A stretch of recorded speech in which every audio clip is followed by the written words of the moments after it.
Le président nigérien Mohamed Bazoum a souligné le 25 juin 2022 une amélioration de la situation sécuritaire dans la région de Difa au sud-est du Niger. L'annonce a été faite à l'occasion d'une visite de 48 heures dans la région de Difa. Dans un communiqué officiel de la présidence, cette visite avait pour objectif de faire le point sur l'opération de rapatriement des populations ayant fui leur village à cause des attaques du groupe Boko Haram. Notons que les violentes attaques terroristes ont commencé depuis 2015.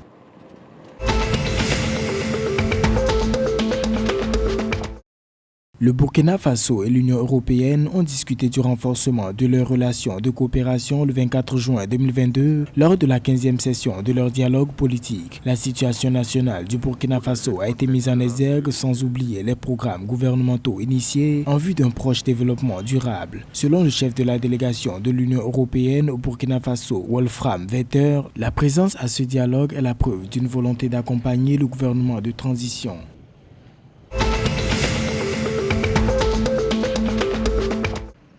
Au Mali, le président de la transition, le colonel Assimi Goïta, a promulgué le 24 juin 2022 la nouvelle loi électorale pour la poursuite de la transition et la levée de l'embargo de la CEDEAO contre le pays. Le texte sur l'organisation des prochaines élections avait été adopté il y a une semaine par le Conseil national de transition CNT, l'organe législatif. L'objectif à terme est de favoriser un retour au pouvoir des civils. La situation politique du Mali demeure incertaine depuis le coup d'État d'août 2020 perpétré contre le régime de l'ancien président Ibrahim Boubacar Keïta.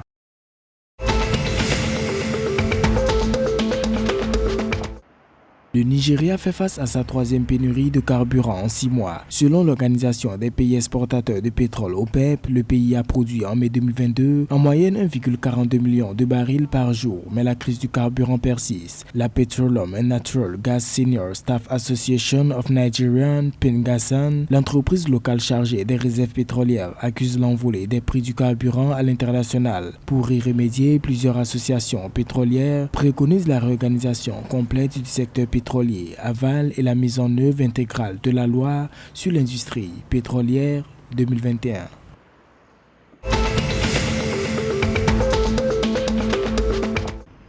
L'État ivoirien a entrepris des réformes dans le secteur de l'énergie et mis en œuvre plusieurs programmes d'électrification pour améliorer son taux d'accès à l'électricité qui était estimé à environ 34% en 2011. En vue de parvenir à l'énergie pour tous en 2025, les programmes d'électrification lancés en 2014 par le gouvernement ivoirien ont été satisfaisants. À fin 2021, le programme national d'électrification rurale a permis l'électrification de plus de 4750 localités, portant le nombre de villes et villages électrifiés à 7575.